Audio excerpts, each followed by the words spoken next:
No creo que haya habido un momento en el que quisiera ser arquitecto. Me interesaba el lado creativo de la arquitectura y yo tenía unos antecedentes en ciencias y matemáticas y la arquitectura combina muy bien estas dos cosas porque es un lado artístico y es un lado técnico y me gusta la relación entre ambos. El momento más vívido y poderoso en el que la arquitectura realmente me dejó una impresión duradera fue precisamente cuando mis padres estaban embarcados en la construcción de nuestra propia casa allá en Irán y tengo un recuerdo muy claro de acompañarlos a las reuniones que mis padres tenían con el arquitecto. A mí me parecieron realmente muy emocionantes. ¿Y dónde estudiaste? O sea, ¿cuál fue tu primera escuela? Fui a un internado aquí desde los 14 años. Fui durante mis primeros 3 años de arquitectura, fui a Dundee en Escocia y luego fui a la Bartlett y después de eso fui a Harvard para hacer un posgrado. ¿Algún profesor o tutor de arquitectura particularmente influyente, ya sea en Dundee o en la Bartlett? En el Bartlett, David Dunster, quien estaba a cargo de, en realidad, el programa. O sea, bueno, él era una figura realmente emocionante y carismática. Fue una experiencia distinta a la que tuve en Dundee, que estaba, sabes, dividida muy claramente entre el lado técnico y el lado artístico de la arquitectura. Teníamos por un lado una serie de presentaciones para el proyecto y por otro una segunda serie de presentaciones sobre cómo se construiría el proyecto. Estaba de hecho bastante dividida. Te enseñó, por supuesto, también el lado técnico en el que probablemente el Old Bartlett no estaba para nada enfocado cuando me uní a él. Y así siento en retrospectiva que me beneficié de esos 3 años iniciales, a pesar de que no fue en Londres, etcétera. Me dio probablemente algo parecido a lo que tienen la mayoría de los estudiantes europeos. Pues digamos, si uno estudia en España, donde sí se recibe una formación mucho más técnica y una quizás más completa y exhaustiva introducción a la historia de la arquitectura.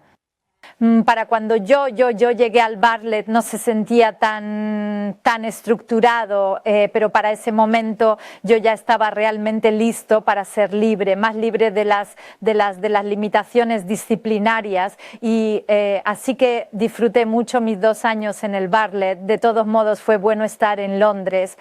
Y tengo entendido que Zaha Hadid desempeñó un papel bastante importante en tu traslado a Harvard, ¿verdad?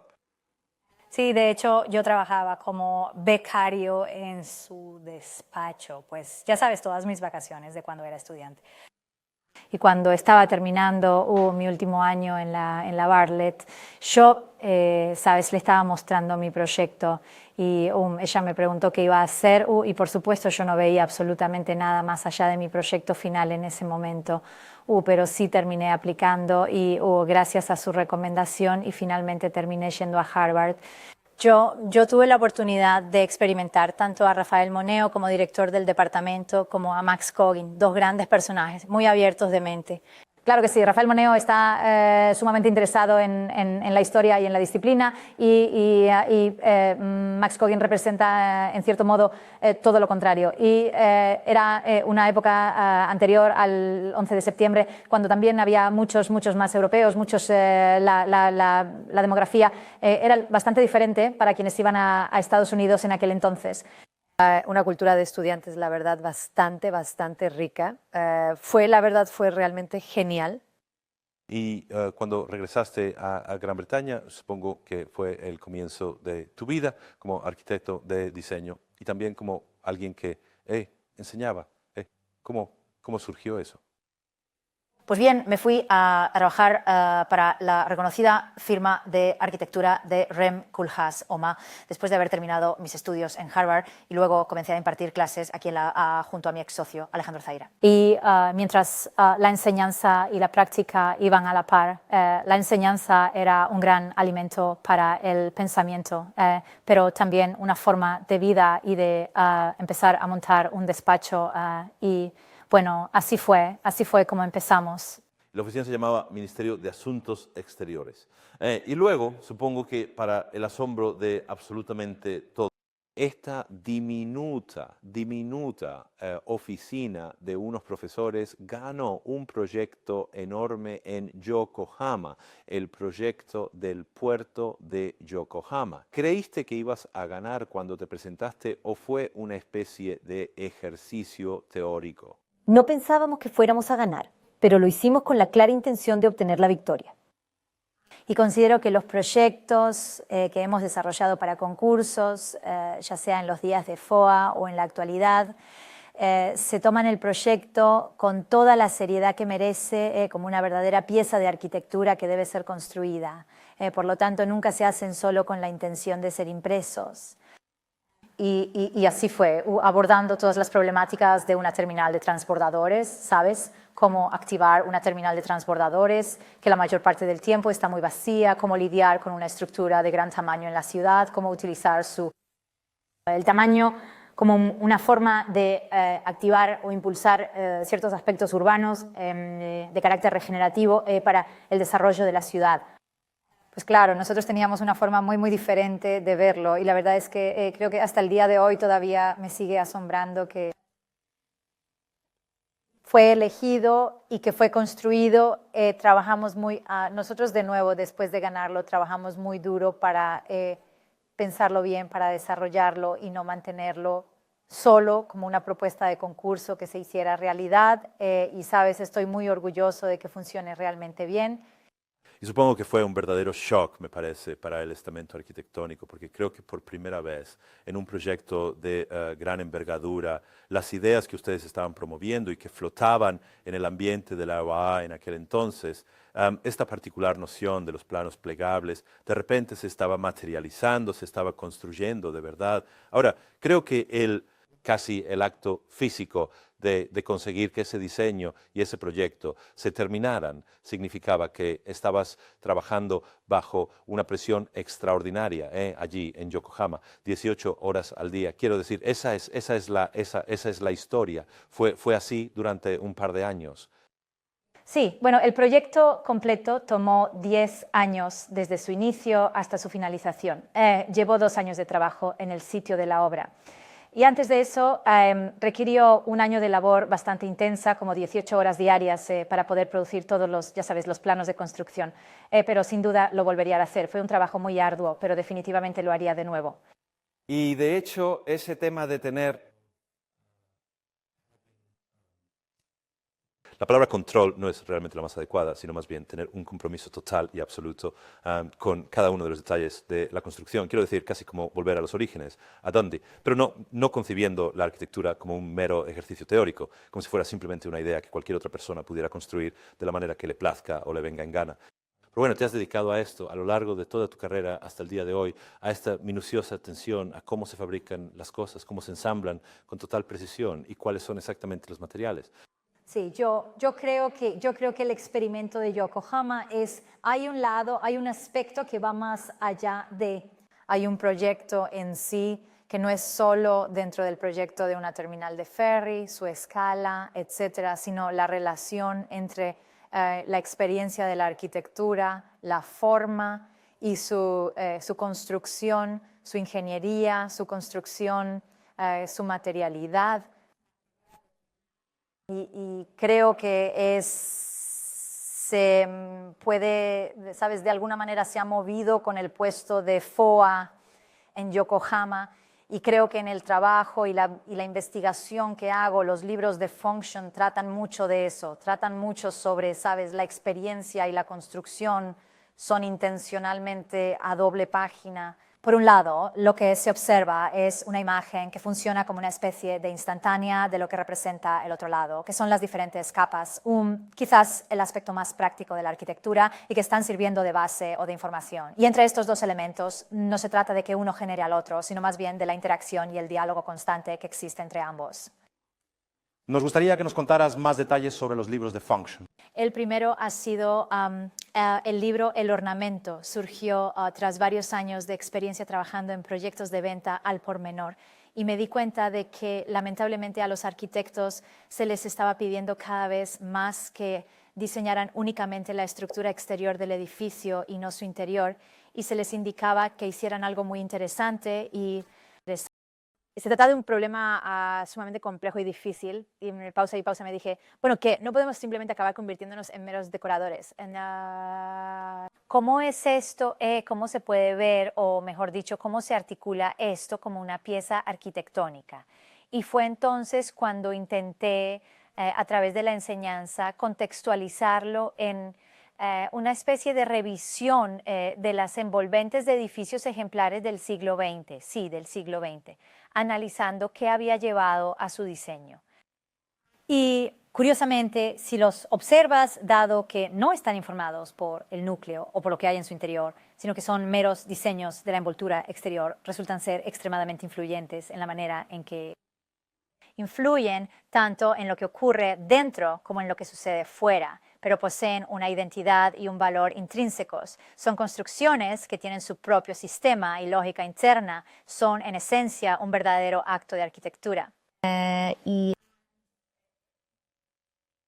Así que el libro sobre el ornamento en realidad comenzó afirmando que el diseño de las envolventes de los edificios no tiene por qué ser simplemente una pieza de decoración. Puede estar estrechamente ligado al sistema constructivo, pero no tiene que tratarse únicamente de transparencia y de solo representar lo que hay en el interior. De hecho, puede ser una especie de capa intermedia, un elemento de transición entre el interior y el exterior.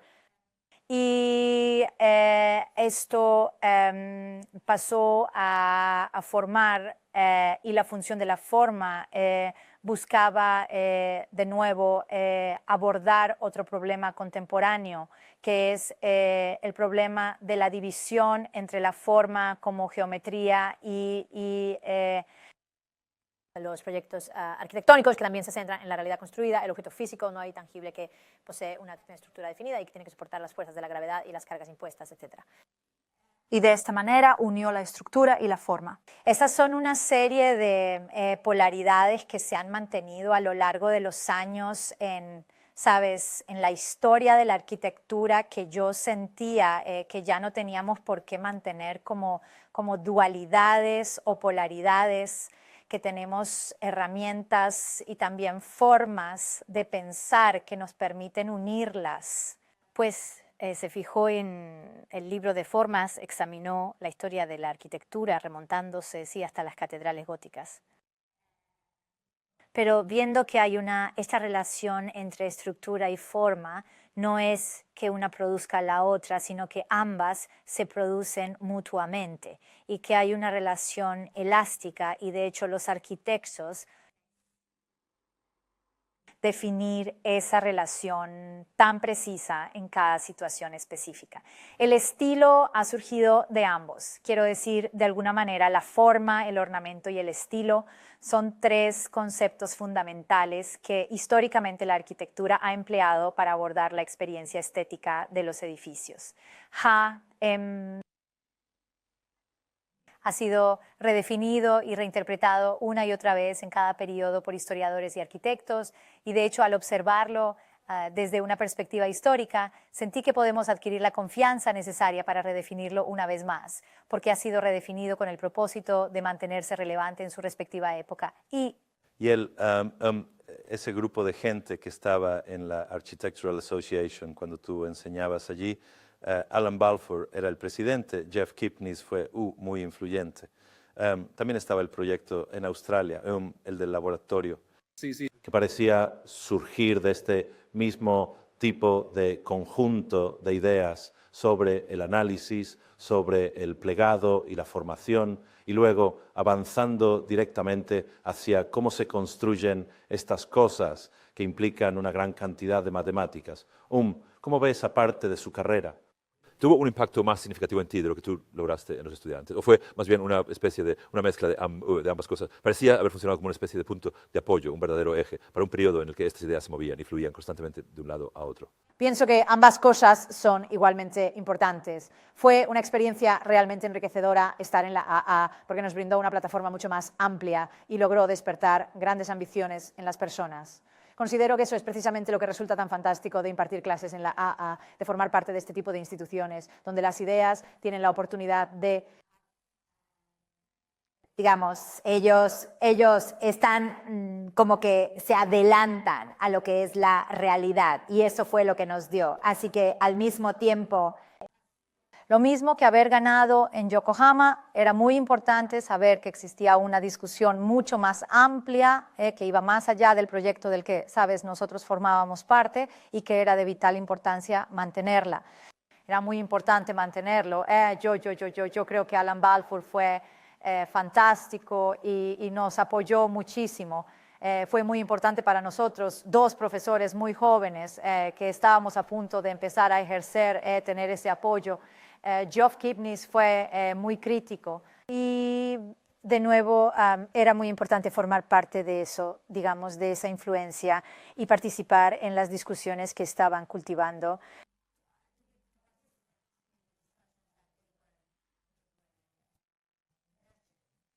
Pero al mismo tiempo creo que había algo un poco diferente en la IA porque se notaba una gran cantidad de formas interesantes y una complejidad geométrica bastante particular y también la emoción que rodeaba las herramientas digitales. Creo que hoy probablemente esa emoción ha llegado, ya sabes, a su punto más extremo y quizás eso lo vemos con mayor frecuencia en las escuelas estadounidenses.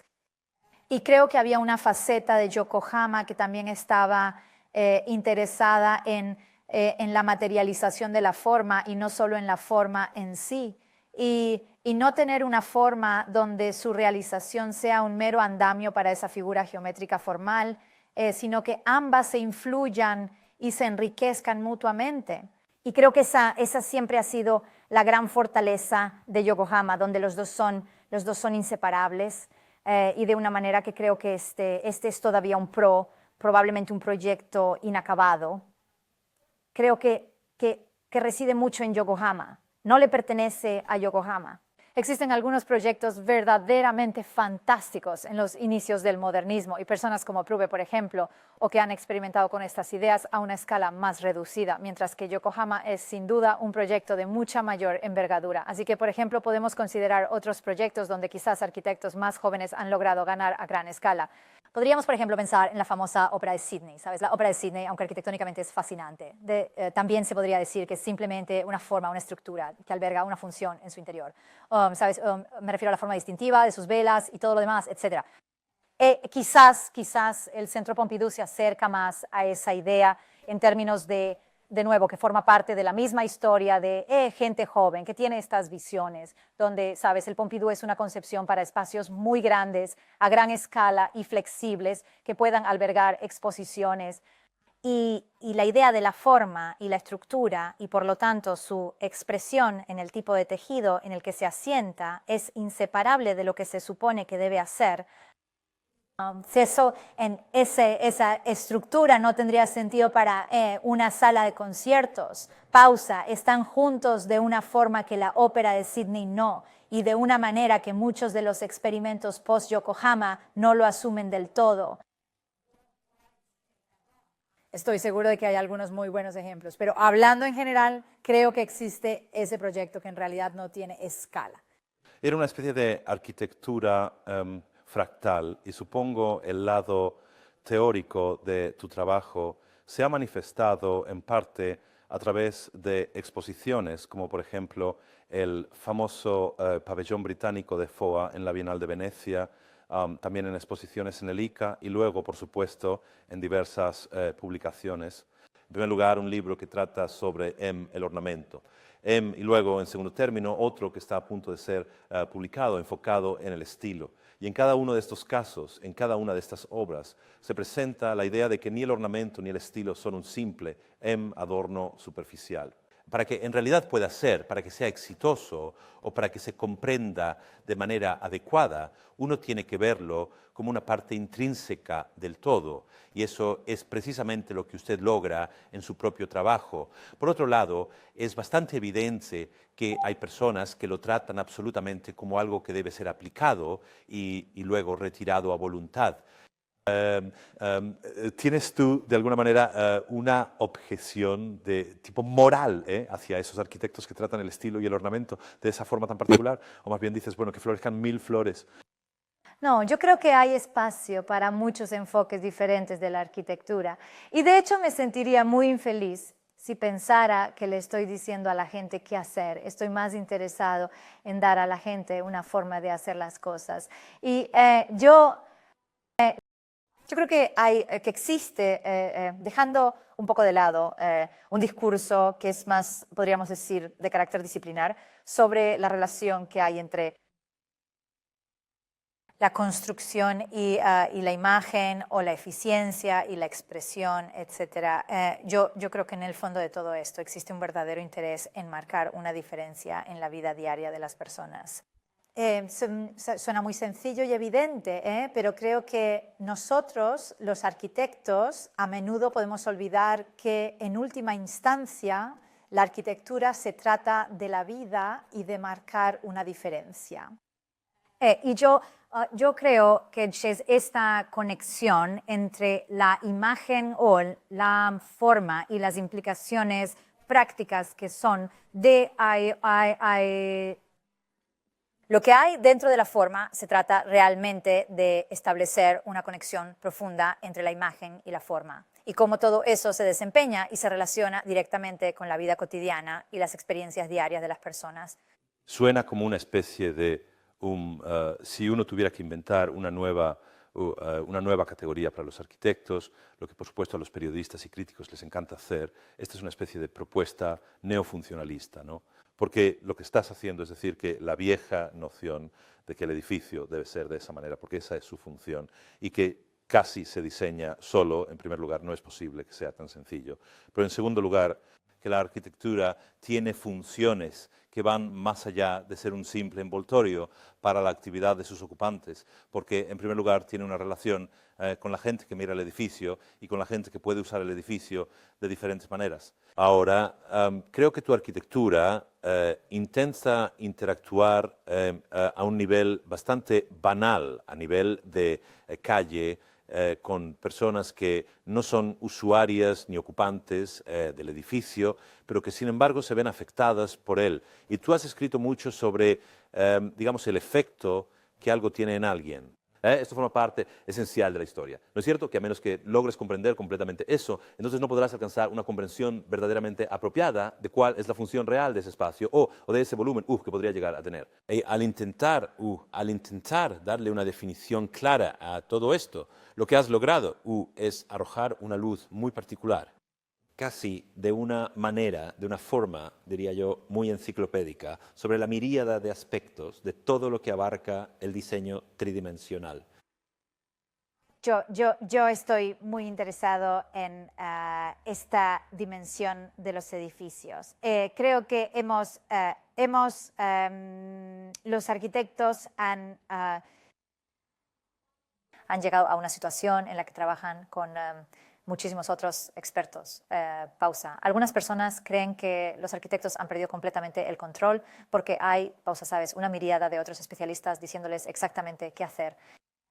Creo que en realidad trabajamos en un entorno mucho más rico, donde nos nutrimos de estos otros expertos que son muy hábiles e inteligentes. Y nosotros, de hecho, yo, por mi propia experiencia, el arquitecto es incluso más relevante porque alguien necesita unir todas estas capas. Conéctalos. Y de hecho, la responsabilidad de unir todo esto recae todavía en el arquitecto, quien es el que debe juntarlo. Y a través de estos, los arquitectos tienen una cantidad de poder verdaderamente increíble en la forma en que le dan presencia y cómo él o ella articula todas estas capas, las integra en un único objeto que, como sabes, posee una determinada escala, presenta ciertas geometrías, exhibe materialidades específicas y tiene una presencia particular a través de la cual las personas llegan a experimentar este edificio y sus diversos usos. Pues, sabes, es muy diferente si vas a visitar una muestra de Matisse, digamos, en una exposición, en un conjunto de galerías que son curvilíneas en vez de que sean, sabes, ortogonales. Hace una diferencia si tienen luz natural o no, y si la luz viene de arriba o marca una gran diferencia, y es el arquitecto quien toma estas decisiones. Y nos hemos acorralado en esta situación en la que creemos que tenemos que explicar todo en términos de, ya sabes, la pericia de otras personas, ya sea la economía o la estructura. y en realidad no somos expertos en ninguno de ellos individualmente. Necesitamos saber lo suficiente de todos ellos para poder unirlos, pero no somos los expertos, tenemos nuestra propia experiencia, que es precisamente la de unirlos. Simplemente los unimos y normalmente mantenemos esto como una conversación muy privada. Como si no fuera una habilidad, porque lo explicamos a través de la experiencia de otras personas, o es nuestra manera de hacerlo porque soy fulano de tal y siempre lo hago de esta forma, ¿sabes? Esta es mi manera de hacerlo. Y creo que es interesante no hacer ninguna de las dos cosas, aceptar que estás trabajando con otros, aceptar que eres tú quien los está reuniendo, hablar y articular la forma en que los estás uniendo de una manera muy abierta y deliberada. Pero hay algo muy interesante que es que se observa y de lo que los arquitectos no suelen hablar con frecuencia, y es que si les preguntas el por qué este edificio es así, entonces te darán respuestas que de alguna manera reflejan las opiniones de todos esos otros expertos. Bueno, el urbanista dijo esto, el economista dijo aquello, el contratista dijo aquello y el ingeniero dijo aquello. Pero hay, aparte de sintetizar, que supongo que es la principal labor del arquitecto, a veces llamo a los honorarios de los arquitectos la recompensa de la síntesis. Y esa no es una mala descripción. Pero hay otra cosa, ¿no?, que es como el polvo mágico. Es eso, es lo inspirador que en realidad te hace preguntar ¿por qué ese edificio se ve así? Y es en realidad porque te inspiraste para hacerlo de esa manera, o es el recuerdo de algo, o ya sabes, famosamente Will Alsop dijo que siempre había querido diseñar un edificio como su encendedor. Hay partes de ti que ves que surgen como inspiración artística, digamos, que luego sintetizas con todas las demás cosas. Yo creo que todos buscamos cada forma posible de inspirar el proceso arquitectónico y algunas de ellas pueden ser intuitivas. Pero no creo que sean realmente interesantes si se mantienen solo como eso. Así que puede que partas de tu paquete de cigarrillos, pero en verdad vas a tener que vincular cómo eso adquiere relevancia para el resultado final. Y el proceso demanda bastante tiempo. Podría llevar unos años, podría llevar 10 años y decir que su único logro fue el paquete de cigarrillos. Para mí no es lo suficientemente convincente. Entonces creo que todas estas inspiraciones o intuiciones son una forma de seguir adelante, pero en última instancia necesitas recurrir a cómo te estás volviendo más informado, más inteligente, más perspicaz para el proyecto que estás intentando. Y yo personalmente me encantan los proyectos que toman mucho tiempo. En su momento sufres, pero siempre se vuelven más ricos. No creo que Yokohama hubiera sido lo mismo si hubiera sido rápido. De hecho, lo más lujoso para un arquitecto es el tiempo. Lleva tiempo, mucho tiempo, el hecho de repasarlo una y otra vez y se te ocurren nuevas ideas, empiezas a ver cosas nuevas, simplemente se vuelve mucho más enriquecedor.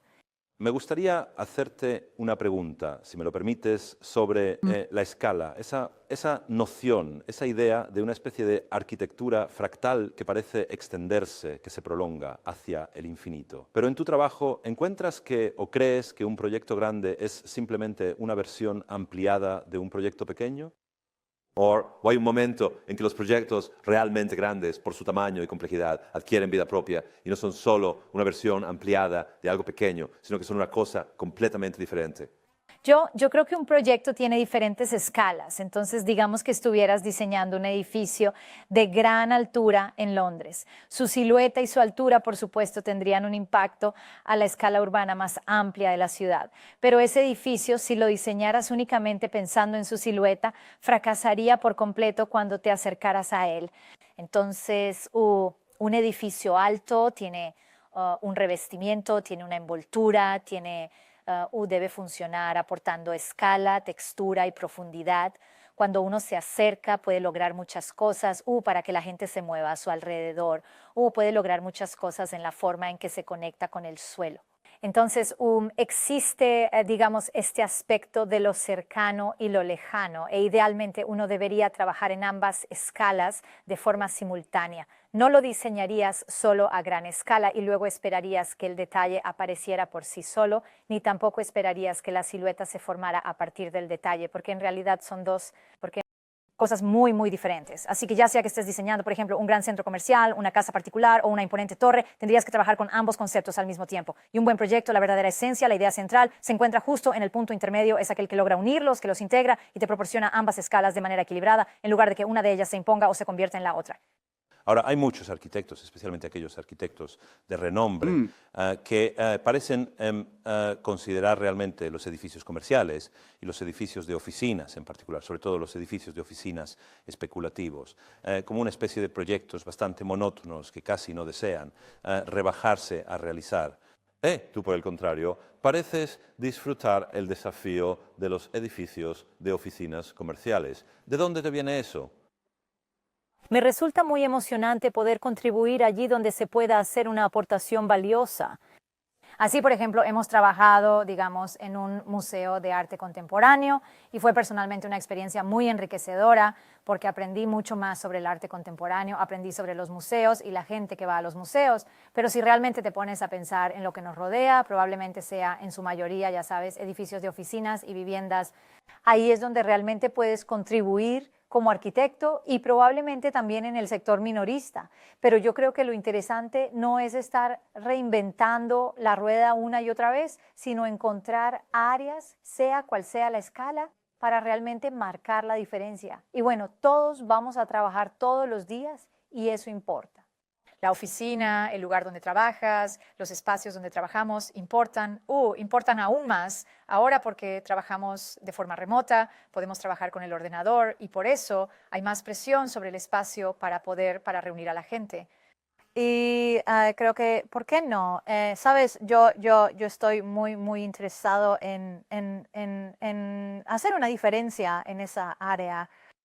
Y supongo que los ejemplos de, ¿sabes? Los maestros modernos que tenían intereses similares, supongo que el más obvio de todos es Mies. Y su particular enfoque en la estructura y el acristalamiento es algo con lo que supongo todos los arquitectos en este campo, de una forma u otra, se relacionan, ya sea admirándolo, criticándolo o incluso revirtiéndolo. ¿Crees que hay edificios de oficinas que se han convertido en iconos en los últimos 50 años aproximadamente y que para ti siguen siendo magníficas piezas arquitectónicas, además de ser buenos lugares para trabajar? Creo que Londres tiene algunos edificios realmente impresionantes. El Swiss Re o el 30 St. Mary's X es sin duda uno de mis favoritos porque ha logrado contribuir de manera significativa al horizonte de la ciudad de Londres. Creo que incluso a nivel local, en cuanto a cómo un edificio alto puede permitir un espacio libre a su alrededor, pero también ha replanteado completamente la relación entre la estructura, el movimiento del aire dentro de un edificio y la planificación del espacio. Claro, fue diseñado para un inquilino y para otros, pero es un gran edificio. Por supuesto, el más reciente es un Leadenhall, el nuevo edificio Leadenhall, el rallador de queso que invierte lo que normalmente piensas de una torre, porque los edificios de oficinas suelen intentar ser los más grandes, el terreno es más valioso en la cima. Y este es un edificio que va reduciendo gradualmente el tamaño de su planta. Y, sabes, en el mundo académico hemos estado intentando pensar cómo diferenciar, sabes, el edificio de oficinas miesiano, que es simplemente extruido, repetitivo, hermoso, pero en el fondo extruido, repetitivo, homogéneo, y la gente se ha metido en todo tipo de ejercicios académicos para diferenciarlo por el mero hecho de hacerlo. Y aquí tenemos un edificio que de repente, ya sea por accidente o de forma deliberada, nos está demostrando que en realidad existen inquilinos que son pequeños y también inquilinos que son grandes y todos ellos desean tener su propia puerta de entrada. Y este edificio les da a todos su propia entrada en un edificio que disminuye de tamaño gradualmente. Y así es una forma diferente de pensar sobre la flexibilidad. En lugar de pensar que tienes una gran planta diáfana y puedes subdividirla a tu antojo, creas un edificio que ofrece diferentes tamaños de espacios de alquiler en el mismo. Y el mercado y eso es lo que lo impulsa. ¿Ya? Necesita poder atender a las diversas escalas de arrendatarios de oficinas. Me encanta el edificio, me encanta el hecho de que juega con ambas formas y las realidades del mercado y la flexibilidad que aporta. Todo va a cambiar. Has sido un profesional muy exitoso durante un par de décadas. Si tuvieras que aconsejar a alguien como tú, a ti mismo cuando empezaste, ¿qué tipo de consejo le darías a las personas que están a punto de adentrarse en el complejo mundo de la práctica arquitectónica? A trabajar con ahínco, a ser ambicioso, a asumir los problemas en toda su complejidad y su verdadera dimensión y a seguir adelante.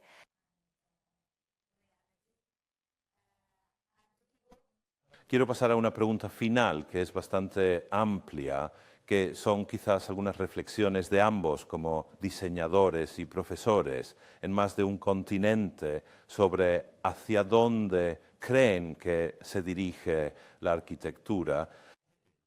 Si es posible describir la arquitectura, por así decirlo, como una única entidad, pero dentro de la cual existen muchas vertientes. Hay cosas que observas que, sabes, cuando estabas enseñando en la A y estabas pensando, te estabas inspirando y pensando en las cosas que dieron origen a Yokohama, ¿puedes ver movimientos y discusiones?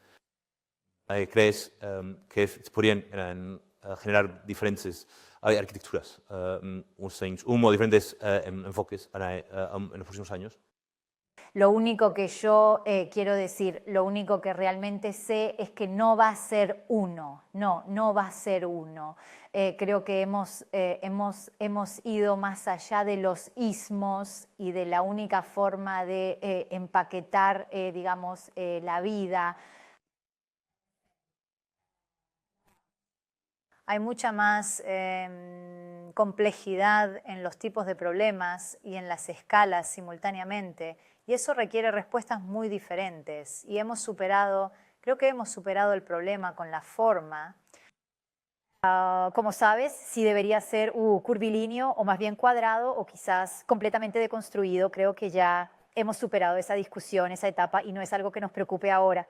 Y creo que eso hace que el terreno de juego sea mucho más rico y mucho más impredecible y, en mi opinión, bastante más emocionante el hecho de que nosotros podemos hacer prácticamente cualquier cosa.